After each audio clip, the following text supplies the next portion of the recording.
Shunday inim. Men go'dakda hech qanday gunoh sezmadim. Agarda zig'ircha bor ersada, unda alardan batamam forig' bo'ldi inshaalloh. Ming bor qulluq, hazrat. Ming bor qulluq. Ayting. Bolam shifo topib ketarmikin? Buni Alloh biladi. Bashorat qilishlik, fol ochishlik shakkoklidir. Men faqat bo'lib o'tgan voqea hodisalarni tahlil qilib, ularning sababini ochishga intilaman. Unday bo'lsa ayting, hazrat. Nechuk begunoh bu go'dakka shunday og'ir kasallik kerak?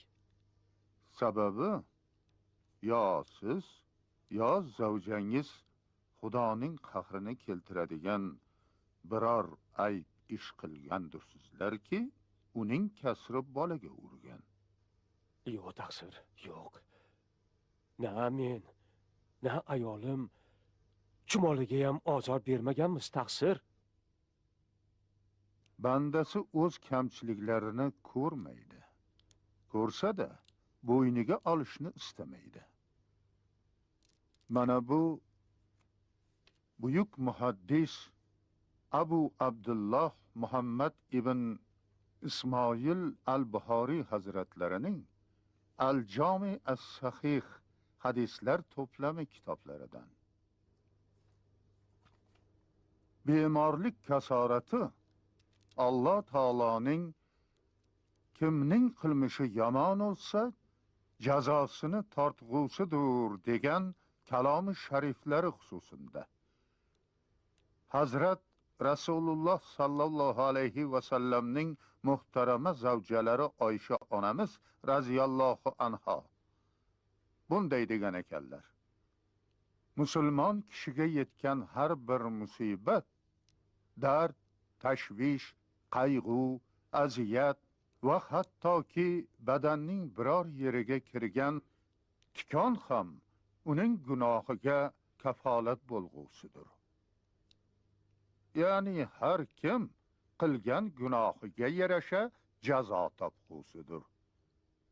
Bas shunday ekan, es hushingizni bir joyga jamlab, yana bir o'ylang, balki biron nojo'ya ish qilgandirsiz. Bilmadim. Bu gunohmi? Bir og'aynimdan pul olib, yaqinda savdoga o'rgandim o'zimni. Pulni qaytardim. Daromadni ham bo'lishlikka kelishgandik. Ammo qo'limga pul tushgandan so'ng bo'lishgani ko'zim qiymadi. Baribir ozgina bermoqchi edim. Qoziga shikoyat qilgandan keyin bermaslikka ahd qildim. Balki shu qilmishimdir. Ya Rab, la havla va la quvvata illa billahil aliyyul azim. Tushunarli. Endi hammasi ayon bo'ldi. Sahih al-Buxoriyning munofiqlik alomati bobida shunday hadis keltiriladi. Janobi Rasululloh sallallohu alayhi va sallam munofiqning 3 alomati bor. So'zlasa yolg'on so'zlar, va'da qilsa bajarmas, omonatga xiyonat qilur deb marhamat qilganlar.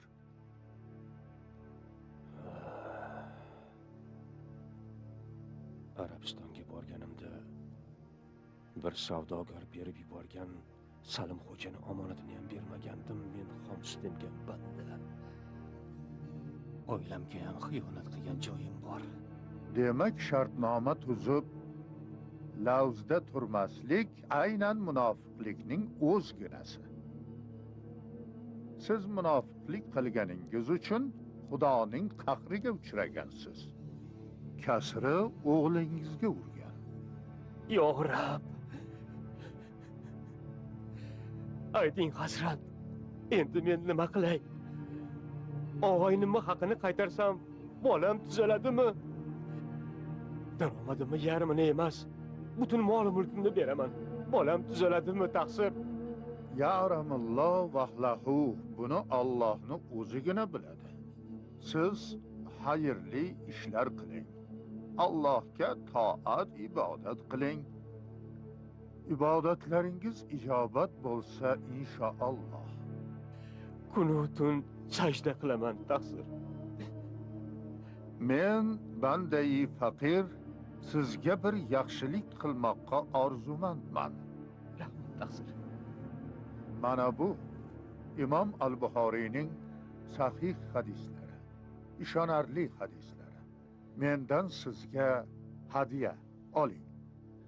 Qunt ila mutolaa qilsangiz, amal etsangiz inshaalloh poklanib, iymonli, insofli insonga aylanib, ro'shnolik ko'rgaysiz.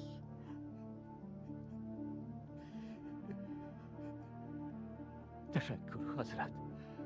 Hadislarni qo'limdan qo'ymay o'qiyman. Tashakkur. Tashakkur.